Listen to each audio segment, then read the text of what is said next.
ఆయన ఎవరండి? ఈ దేశంలో ఒక ఓబీసీ వర్గానికి సంబంధించిన వ్యక్తి. ఆయన ఎవరండి? నువ్వు నేను ఇంకా మన పరిస్థితిలో తెలియదు, కానీ మీ తల్లి ఏం చేసిండో మా తల్లి ఏం చేసిండో నాకు తెలియదు. మా తల్లి మాకు కూలి చేసేవాడిని బతికింది, మీ తల్లి ఏం చేసిండో నాకు తెలియదు. కానీ మోడీ గారి తల్లి, పెద్ద ఆయన గౌరవ మోడీ గారి తల్లి మరి పక్కిళ్ళల్లో బేషన్లతో మీ పిల్లల్ని పోషించుకున్నది కదా. ఒక పూట తిండి లేకపోతే ఉపాసాలు ఉన్న కుటుంబం వచ్చారు కదా. తండ్రి టీ అమ్ముకుంటే టీ అమ్మిన కాంటి వచ్చారు కదా. ఆయన ఒక బలహీన వర్గాల వ్యక్తి, అత్యంత పేద కుటుంబం ఉన్న వ్యక్తి.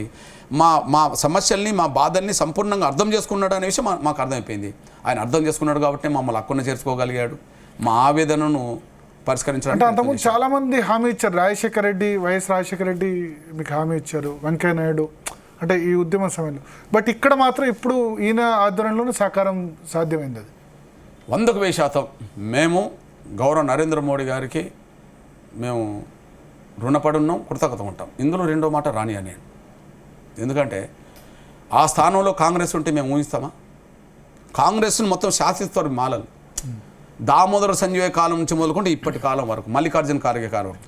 మల్లికార్జున ఖర్గే అవుట్ రైట్ మాల లాబింగ్ కర్ణాటకలో ఎస్సీ వర్గీకరణ ఉద్యమం జరుగుతుంటే ఏనాడు సమర్థించలేదు కదా. కానీ వాళ్ళ వర్గాన్ని అయితే ఉసిగొల్పి వర్గీకరణ వ్యతిరేకంగా రోడ్ల మీద ధర్నాలు చేయించాడు కదా. సో ఆయన డైరెక్ట్ గా అయితే చెప్పట్లేదు మేము వర్గీకరణ వ్యతిరేకం. ఇక్కడ ఇరికిపోయాడు. ఏది కాంగ్రెస్ మేనిఫెస్టోలో చేవెల డిక్లరేషన్లో ఇరికిపోయాడు. అందులో మొదటి అంశమే వర్గీకరణ ఉంది, మొదటి అంశమే వర్గీకరణ అంశం ఉన్నది కదా.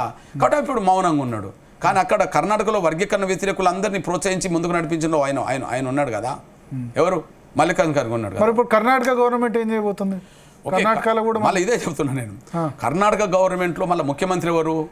ఒక ఓబీసీకి సంబంధించిన కుర్మా వర్గానికి సంబంధించిన సిద్ధరామయ్య గారు.